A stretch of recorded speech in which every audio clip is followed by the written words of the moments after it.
What's going on, everybody? Welcome back to the KHT-Kage. I am Chris Watkins, here to introduce you to our newest hire, Amil Fragoso. He's going to be writing a lot of NFL stuff for us. He's going to be our Niners beat writer, so you're going to see a lot of Niners coverage from him. Also, just a bunch of content. You'll if you check the website, you'll see Amil's name on there for sure.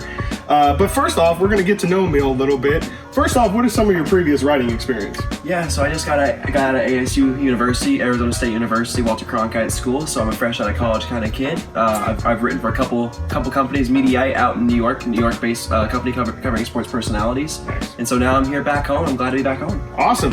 Back home, as you mentioned. What's your favorite thing about Sacramento? Just the people, the diversity. Like it's a big town, but a small family kind of. You know, you really feel that atmosphere, especially with the Kings and the coverage of the sports here. Is that we really dive into our players and the atmosphere, and it really is one big family. And that's what I love about Sacramento. Awesome. Well, you're going to be writing about tons of sports for us, not just football, but also soccer, probably a little basketball as well. What's your favorite sports memory? I would say probably the Tyreek Evans shot his rookie year. That one I remember as a little kid. I was 10 years old. That's when I really fell in love with basketball with the Kings, is with Tyreek Evans and with the Kings that year. That was incredible to me. All right, now you got to get sad. What's your least favorite sports memory? I mean, every losing Kings season. I mean, honestly.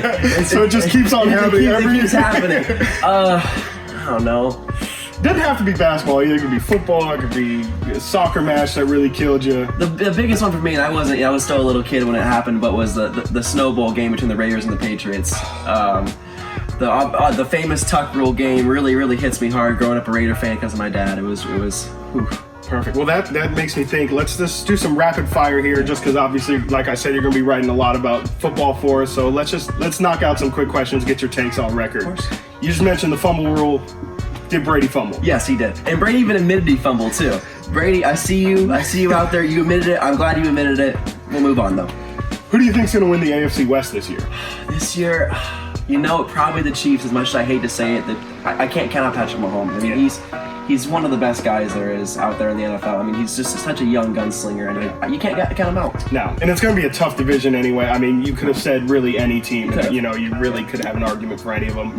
Now let's get some Niner takes out there. Right now, hot button topic, Jimmy G still waiting. Yeah. Trey Lance is trying to see if it's going to be his year this year. Jimmy G or Trey Lance, which one do you fall on? For the future, it's Trey Lance. I mean, there's so much to this guy you got to like. I mean, I think he needs another year of development to grow, but Jimmy G, I think right now could possibly serve a role. We gotta wait and see. I feel like that was their backup plan, was to keep Jimmy G on. So we gotta see what happens. They could still easily trade him. Yeah. It's just a real wait and see game right now with the Niners in the front office. Now let's take it all the way back. This is almost like a Niner classic debate. Steve Young, Joe Montana. Which one's your guy? Steve Young or Joe? I mean, it's Joe. It's Joe Montana. I mean, he really led the 49ers to a dynasty for years to come, and he really set up that franchise to be an historic franchise. Yeah, no, it's got to be Joe Montana. Joey's amazing. Yeah. All right, last one here. This one's Niner fans will argue this till the tooth and nail. Is Jerry Rice the greatest of all time? Correct. Absolutely. He's the greatest wide receiver of all time. I haven't seen anyone else like him. I mean, you'd be arguing from Randy Moss, other people and stuff like that, but in terms of records and stuff, it's Jerry Rice. Jerry Rice is the number one. Yeah, that's it. All right, well, you guys can read Amil's stuff at KHT-Kage.com. Be sure to check up on him. What's your Twitter handle, and so people can follow you there? At Amiliano Fragoso, Amiliano Fragoso. Follow me on there, as well as on Instagram, same thing as well. Do it. For Amil, I'm Chris. Hope to see you next time in the KHT-Kage.